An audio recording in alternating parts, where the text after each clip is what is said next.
Hello friends, welcome to my channel. आज Edutoria का जो बुक है 5000 प्लस एमसीक्यू का, आज उसका दूसरा सेट हम लोग करने वाले हैं। तो चलिए स्टार्ट करते हैं। आज का हमारा पहला क्वेश्चन है, निम्न में से कौन सा मूल अधिकार केवल भारतीय नागरिकों को ही प्राप्त है? तो कौन सा ऐसा मूल अधिकार है जो सिर्फ भारतीय नागरिकों को ही प्राप्त है? तो इसका ऑप्शन है अनुच्छेद 15 के तहत मूल अधिकार, अनुच्छेद 16 के तहत मूल अधिकार और अनुच्छेद 19 में प्रदत्त मूल अधिकार। तो ये तीनों मूल अधिकार सिर्फ भारतीयों को ही प्राप्त है। भारतीय संविधान में कुछ ऐसे अधिकार है जो सिर्फ भारतीयों को प्राप्त है और कुछ भारतीय और विदेशी दोनों को प्राप्त है। तो 15, 16, 19 और अनुच्छेद 29 और 30 के तहत जो मूल अधिकार वर्णित है वे सभी मतलब सिर्फ भारतीय नागरिकों को ही प्राप्त है। तो इसका सही आंसर हो जाएगा ऑप्शन डी। नेक्स्ट है, सेकेंड नंबर क्वेश्चन है, निम्न कथन पे विचार करें। इसमें कुछ कथन दिए गए हैं, उस पर बताना है कौन सही है और कौन गलत है। फर्स्ट है, राज्यसभा के सदस्यों का कार्यकाल 4 वर्ष का होता है। सेकंड है, राज्यसभा के सदस्यों के लिए कम से कम 35 वर्ष आयु होना आवश्यक है। और थर्ड है, राज्यसभा अस्थायी सदन है, लेकिन इसके 1/4 सदस्य प्रति दूसरे वर्ष पदमुक्त होते हैं। तो इसमें बताना है कौन सा कथन गलत है। तो इसका सही आंसर हो जाएगा ऑप्शन डी, उपयुक्त सभी। ये सभी इसमें जो भी कथन दिए गए हैं वे सारे के सारे गलत हैं। तो ऑप्शन डी इसका सही आंसर हो जाएगा। नेक्स्ट है, देखिए राज्यसभा के सदस्यों का कार्यकाल 6 वर्ष का होता है और ये इसके 1/3 सदस्य प्रति दूसरे वर्ष यानी कि 1/3 सदस्य प्रति दूसरे वर्ष पदमुक्त होते हैं। ये होता है और उनके लिए कम से आयु होती है उनकी कम से कम 30 वर्ष। राज्यसभा की सदस्यता के लिए आयु 30 वर्ष होती है, इसे आप याद रखिएगा। नेक्स्ट है, थर्ड नंबर क्वेश्चन है, धन विधेयक को राज्यसभा अधिकतम कितने दिनों तक रोक सकती है? तो अगर धन विधेयक राज्यसभा में जाता है तो राज्यसभा उसे कितने दिनों तक रोक के रख सकती है? तो राज्यसभा इसे 14 दिन तक रोक सकती है। ऑप्शन ए सही आंसर है। नेक्स्ट है, 4 नंबर क्वेश्चन है, कोई व्यक्ति जब उच्च न्यायालय का न्यायाधीश नियुक्त होने का पात्र होगा, जब वह मतलब उसकी क्या योग्यता होगी, जब वो हाई कोर्ट का न्यायाधीश बनने के लिए क्या योग्यता चाहिए ये बताना है। तो इसमें फर्स्ट कथन दिया है, भारत राज्य क्षेत्र में कम से कम 10 वर्षों तक न्यायिक पद धारण किया हो या लगातार 10 वर्ष तक उच्च न्यायालय या न्यायालयों में अधिवक्ता रहा हो। और सेकंड है, आयु कम से कम 35 वर्ष हो। तो इसका सही आंसर हो जाएगा ऑप्शन ए, केवल एक सही है। ऑप्शन ए केवल एक सही है, आयु का कोई लिमिटेशन नहीं है। नेक्स्ट है, 5 नंबर क्वेश्चन है, वित्तीय आपात अधिघोषणा का अनुमोदन करने वाले संकल्प सदन के दोनों सदनों द्वारा कितने माह के भीतर पारित होने चाहिए? तो इसका सही आंसर हो जाएगा ऑप्शन सी, 2 माह। नेक्स्ट है 6 नंबर क्वेश्चन है, भारत में पहली बार केंद्र सरकार के विरुद्ध लोकसभा में अविश्वास प्रस्ताव कब लाया गया? तो पहली बार लोकसभा में अविश्वास प्रस्ताव 1963 में लाया गया था। ऑप्शन बी सही आंसर है। नेक्स्ट है 7 नंबर, राज्य के नीति निर्देशक तत्वों के प्रवर्तन के लिए किस अनुच्छेद में उपबंध किया गया है? तो नीति निर्देशक तत्वों के प्रवर्तन के लिए अनुच्छेद 37 में उपबंध है। ऑप्शन ए सही आंसर है। नेक्स्ट है 8 नंबर क्वेश्चन है, चिलैया समिति का गठन किस वर्ष किया गया था? तो चिलैया समिति का गठन हुआ था 1991 में। ऑप्शन बी सही आंसर है। नेक्स्ट है 9 नंबर, निम्न में से किस क्रांति का संबंध कोको उत्पादन या चमड़ा उत्पादन से है? तो कौन सी ऐसी क्रांति है जिसका संबंध कोको उत्पादन या चमड़ा उत्पादन से है? तो इसका सही आंसर हो जाएगा ऑप्शन ए, भूरी क्रांति। नेक्स्ट है 10 नंबर क्वेश्चन, एक धन जो आसानी से विदेश से आता है लेकिन आसानी से चला जाता है, इस प्रकार से जाना जाता है। तो वो जो धन जो आसानी से प्राप्त होता है और फिर आसानी से चला भी जाता है, इसे किस प्रकार से या किस नाम से जाना जाता है? तो इसे बोला जाता है हॉट मनी। ऑप्शन डी सही आंसर है। ऑप्शन डी सही आंसर है। नेक्स्ट है 11 नंबर, गन्ने का उचित और पारिश्रमिक मूल्य यानी कि एफआरपी अनुमोदित करता है। तो गन्ने का उचित और पारिश्रमिक मूल्य कौन अनुमोदित करता है? कौन सी ऐसी संस्था है जो उचित पारिश्रमिक मूल्य अनुमोदित करती है? तो इसका सही आंसर हो जाएगा ऑप्शन ए, आर्थिक मामलों पे कैबिनेट समिति। नेक्स्ट है 12 नंबर क्वेश्चन है, असहयोग आंदोलन में कौन सा कार्यक्रम शामिल नहीं है? तो इसका सही आंसर हो जाएगा ऑप्शन डी, सरकारी वाहनों से यात्रा करने पे पाबंदी। ये वाला कार्यक्रम असहयोग आंदोलन में शामिल नहीं था, बाकी ये सभी शामिल थे। तो इसका सही आंसर है ऑप्शन डी। नेक्स्ट 13 नंबर है, दांडी मार्च की समाप्ति किस तिथि को हुई थी? तो दांडी मार्च कब समाप्त हुआ था? तो यह 6 अप्रैल 1930 को हुआ था समाप्ति इसकी, और ये 12 मार्च से शुरू हुआ था।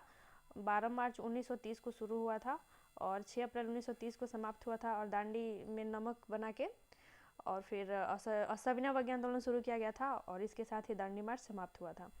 नेक्स्ट है 14 नंबर क्वेश्चन है, गांधी के जीवन काल में घटी निम्न घटनाओं का कालक्रम सही नहीं है। इनमें से जो ऑप्शन दिए गए हैं उनमें से कौन सा ऐसा है जो सही नहीं है? तो इसका सही आंसर हो जाएगा ऑप्शन डी, भारत छोड़ो आंदोलन 23 मार्च 1942। ये वाला सही नहीं है, बाकी ये तीनों सही है। चौरी चौरा घटना 5 फरवरी 1922 को हुआ था। द्वितीय गोलमेज सम्मेलन 7 सितंबर 1931 और पुणे समझौता 24 सितंबर 1932 को हुआ था। तो इसका सही आंसर हो जाएगा ऑप्शन डी। नेक्स्ट है 15 नंबर क्वेश्चन, आज़ाद हिंद फौज के साथ सुभाष चंद्र बोस ने सिंगापुर में स्वतंत्र भारत की अस्थायी सरकार का गठन कब किया था? तो आज़ाद हिंद फौज के साथ सुभाष चंद्र बोस ने सिंगापुर में स्वतंत्र भारत की अस्थायी सरकार का गठन किया था और इसका गठन कब किया गया था? तो इसका सही आंसर हो जाएगा ऑप्शन बी, 21 अक्टूबर 1943। नेक्स्ट है 16 नंबर, सती प्रथा का उन्मूलन किया गया तो किस नियम के किस धारा के द्वारा किया गया था सती प्रथा का उन्मूलन? इसका सही आंसर हो जाएगा ऑप्शन बी, 1829 के नियम 17 के द्वारा इसका उन्मूलन किया गया था। नेक्स्ट है 17 नंबर, वहाबियों के विद्रोह को कुचलने का श्रेय किस गवर्नर जनरल को जाता है? तो वहाबियों के विद्रोह को कुचलने का श्रेय एल्गिन प्रथम को दिया जाता है। ऑप्शन बी सही आंसर है। नेक्स्ट है 18 नंबर, त्रिपक्षीय संघर्ष में निम्न में से कौन राजवंश शामिल नहीं था? तो इसका सही आंसर हो जाएगा ऑप्शन सी, पल्लव, क्योंकि पाल प्रतिहार और राष्ट्रकूट त्रिपक्षीय संघर्ष में शामिल थे और पल्लव शामिल नहीं था। नेक्स्ट है 19 नंबर क्वेश्चन, सिंधु घाटी सभ्यता के अंतर्गत 100 को दफनाने के अवशेष मिले हैं। इसमें 100 के सिर किस दिशा में रख के मिले हैं? तो इसका सही आंसर हो जाएगा ऑप्शन ए, उत्तर दिशा में 100 के सिर रख के उन्हें दफनाया जाता था। नेक्स्ट 20 नंबर, किस बौद्ध संगीति में बौद्ध धर्म का 2 संप्रदाय में विभाजन हो गया? तो बौद्ध संप्रदाय का 2 भागों में विभाजन हुआ था चतुर्थ बौद्ध संगीति में। ऑप्शन डी सही आंसर है। नेक्स्ट है 21, महावीर स्वामी को किस नदी के तट पर कैवल्य की प्राप्ति हुई थी? तो महावीर स्वामी को रिजुपालिका नदी के तट पर ज्ञान की प्राप्ति हुई थी। ऑप्शन सी सही आंसर है। नेक्स्ट है, आजीवक संप्रदाय के संस्थापक निम्न में से कौन है? तो आजीवक संप्रदाय के संस्थापक मखलीपुत्र है। ऑप्शन सी सही आंसर है। नेक्स्ट, किस मुगल शासक के शासनकाल को स्थापत्य कला का स्वर्णिम काल कहा जाता है? तो ये शाहजहां के शासनकाल को स्थापत्य का स्वर्णिम काल कहा जाता है। ऑप्शन सी सही आंसर है। नेक्स्ट 24 नंबर, मुगल काल में मुहतसिब कौन था? तो मुगल काल में मुहतसिब लोक आचरण का अधिकारी था। ऑप्शन डी सही आंसर है। नेक्स्ट 25 नंबर क्वेश्चन है, दीवाने अर्ज किस विभाग से संबंधित था? तो दीवाने अर्ज सैन्य विभाग से संबंधित था। ऑप्शन सी सही आंसर है। नेक्स्ट है 26 नंबर, बसावन और दसवंत किस शासक के दरबारी चित्रकार थे? तो बसावन और दसवंत अकबर के चित्रकार थे, अकबर के दरबार में रहते थे। तो इसका सही आंसर हो जाएगा ऑप्शन बी। नेक्स्ट है 27 नंबर, इनमें से कौन सा सुमेलित नहीं है? तो एक तरफ परमाणु विद्युत गृह का नाम दिया गया है, दूसरी तरफ राज्य का नाम दिया गया है, तो कौन सा ऐसा सम्मिलित नहीं है ये बताना है। तो इसका सही आंसर हो जाएगा ऑप्शन बी, कुदनकुलम। ये वाला तमिलनाडु में नहीं है, ये तमिलनाडु में है, कर्नाटक में नहीं है। कुदनकुलम तमिलनाडु में है, बाकी नरौरा यूपी में है, काकरापरा गुजरात में और तारापुर महाराष्ट्र में है। तो इसका सही आंसर हो जाएगा ऑप्शन बी, ये सुमेलित नहीं है। नेक्स्ट है 28 नंबर क्वेश्चन है, 38वीं समानांतर रेखा किन 2 देशों के मध्य स्थित है? तो इसका सही आंसर हो जाएगा ऑप्शन ए, उत्तर कोरिया और दक्षिण कोरिया। नेक्स्ट है 29 नंबर क्वेश्चन, निम्न में से कौन सा एक अच्छे ईंधन का गुण नहीं है? तो इसका सही आंसर हो जाएगा, इसका सही आंसर है ऑप्शन बी। ऑप्शन बी सही आंसर हो जाएगा, जलने पे ज़्यादा से ज़्यादा अवशिष्ट और हानिकारक गैसों का उत्सर्जन होना चाहिए, ये अच्छे ईंधन का गुण नहीं है। नेक्स्ट है 30 नंबर क्वेश्चन है, सूची 1 को सूची 2 से सुमेलित करना है।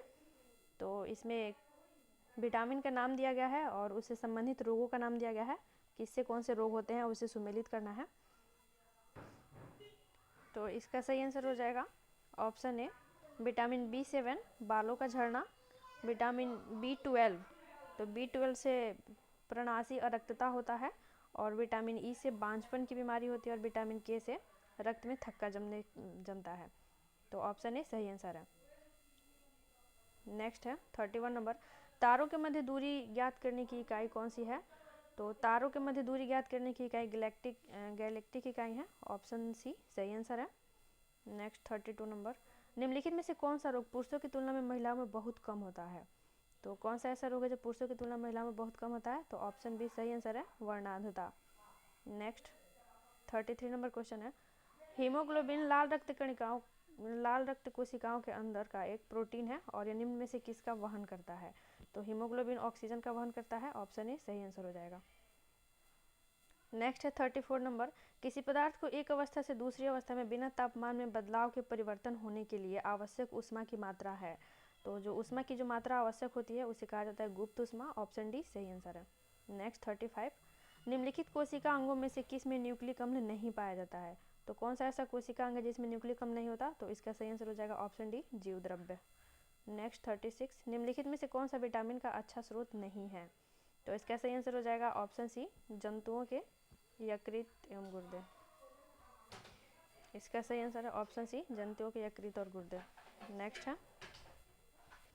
नेक्स्ट क्वेश्चन है 37 नंबर, इसमें सूची 1 को सूची 2 से मिलाना है। तो इसमें इसका सही आंसर है,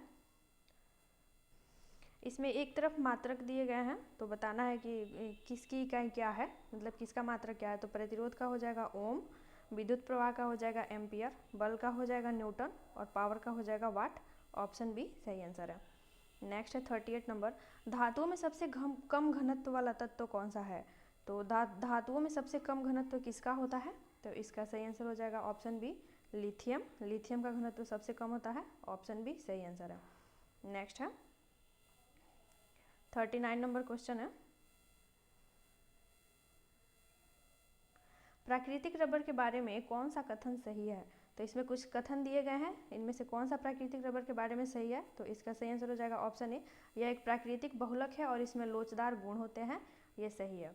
नेक्स्ट है 40 नंबर, किसी तत्व का रासायनिक गुण इनमें से कौन तय करता है? तो किसी तत्व का रासायनिक गुण किसके आधार पर तय किया जाता है? तो यह इलेक्ट्रॉनों की संख्या के आधार पर तय होता है, ऑप्शन सी सही आंसर है। नेक्स्ट है, देवप्रयाग किन नदियों के संगम पर स्थित है? तो देवप्रयाग भागीरथी और अलकनंदा के संगम पे स्थित है, ऑप्शन ए सही आंसर है।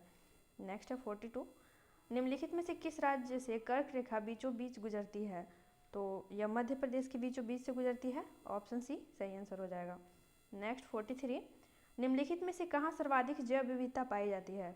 तो सबसे अधिक जैव विविधता उष्णकटिबंधीय वर्षावन में पाई जाती है, ऑप्शन सी सही आंसर है। नेक्स्ट है 44, निम्नलिखित में से कौन सुमेलित नहीं है? तो एक तरफ नेशनल पार्क दिए गए हैं और दूसरी तरफ उनसे संबंधित राज्यों के नाम दिए गए हैं। तो बांधवगढ़ एमपी में है, सही है। बांदीपुर राष्ट्रीय उद्यान कर्नाटक में है, ये भी सही है। और सिमलीपाल उड़ीसा में है, ये भी सही है। लेकिन ये रोहिला राष्ट्रीय उद्यान गुजरात में नहीं है, ये गलत है, ऑप्शन बी इसका गलत आंसर हो जाएगा। नेक्स्ट है, निम्नलिखित में से कौन शीत महासागरीय जलधारा नहीं है? तो इसमें शीत महासागरीय जलधारा अबुलहास धारा नहीं है, ऑप्शन डी सही आंसर है। नेक्स्ट 46, निम्नलिखित में से किस नदी को दक्षिण भारत की गंगा कहा जाता है? तो दक्षिण भारत की गंगा कावेरी नदी को कहा जाता है, ऑप्शन बी सही आंसर है। नेक्स्ट है 47, प्रशांत महासागर क्षेत्र में रिंग ऑफ फायर किस लिए जाना जाता है? तो प्रशांत महासागर क्षेत्र में रिंग ऑफ फायर क्यों विख्यात है? तो इसका सही आंसर हो जाएगा भूकंप और ज्वालामुखी, यानी कि ऑप्शन बी सही आंसर है। नेक्स्ट है, नेक्स्ट क्वेश्चन है 48 नंबर, निम्नलिखित में से कौन सही सुमेलित नहीं है? तो ये सारे मरुस्थल के नाम दिए गए हैं और उनसे संबंधित देश के नाम दिए गए हैं, बताना है कौन सुमेलित नहीं है।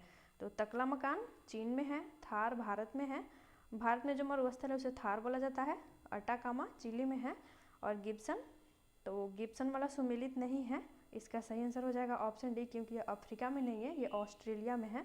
गिब्सन ऑस्ट्रेलिया में है, अफ्रीका में नहीं है। नेक्स्ट है, प्रतिरोधात्मक या घर्षणात्मक बेरोजगारी है। तो प्रतिरोधात्मक या घर्षणात्मक बेरोजगारी किसे कहा जाता है? तो इसका सही आंसर हो जाएगा ऑप्शन सी, व्यवसाय या रोजगार परिवर्तन की प्रक्रिया के दौरान श्रमिक व्यक्ति का कुछ समय के लिए बेरोजगार होना, तो ऑप्शन सी इसका सही आंसर हो जाएगा। नेक्स्ट है 50 नंबर और इस सेट का आखिरी क्वेश्चन, न्यूनतम समर्थन मूल्य के बारे में निम्नलिखित कथनों पर विचार करें। तो इसमें जो कथन दिए गए हैं उनमें विचार करना है न्यूनतम समर्थन यानी कि एमएसपी के बारे में। तो पहला है, न्यूनतम समर्थन मूल्य आर्थिक मामलों की मंत्रिमंडलीय समिति द्वारा प्रस्तावित की जाती है। और दूसरा है, न्यूनतम समर्थन मूल्य कृषि लागत और मूल्य आयोग द्वारा अनुमोदित की जाती है। तो इनमें से कौन सा सही है ये बताना है। तो इसका सही आंसर हो जाएगा ऑप्शन सी, 1 और 2 ये दोनों सही है। तो आज के वीडियो में बस इतना ही क्वेश्चन था और इसमें कुछ एक्स्ट्रा फैक्ट्स भी दिए गए हैं, तो उन्हें भी हम लोग देख लेते हैं। इसमें कुछ प्रमुख दर्शन दिए गए हैं और उनके प्रवर्तक के नाम दिए गए हैं। तो योग दर्शन के प्रवर्तक कौन है? तो योग दर्शन के प्रवर्तक है पतंजलि। योग दर्शन पतंजलि, न्याय दर्शन के गौतम, सांख्य दर्शन के कपिल मुनि, चारवाक दर्शन के चारवाक हैं और वैशेषिक दर्शन के कणाद हैं। ये प्रवर्तक हैं वैशेषिक दर्शन के कणाद। और पूर्व मीमांसा के जैमिनी हैं और उत्तर मीमांसा के बादरायण हैं। इसी तरह विभिन्न संप्रदाय के संस्थापक के भी नाम दिए गए हैं, इन्हें भी देख लेते हैं। तो आजीवक संप्रदाय के संस्थापक मखली गोसाल हैं। अनिश्चयवादी के संजय बैठल पुत्र हैं। भौतिकवादी संप्रदाय के संस्थापक पकुक का चायन है और घोर अक्रियावादी संप्रदाय के संस्थापक पूरण कश्यप है। तो आज के वीडियो में बस इतना ही, मिलते हैं नेक्स्ट वीडियो में। अगर ये वीडियो अच्छी लगे तो इसे लाइक और शेयर करें, चैनल को सब्सक्राइब करें। मिलते हैं नेक्स्ट वीडियो में। Thank you so much.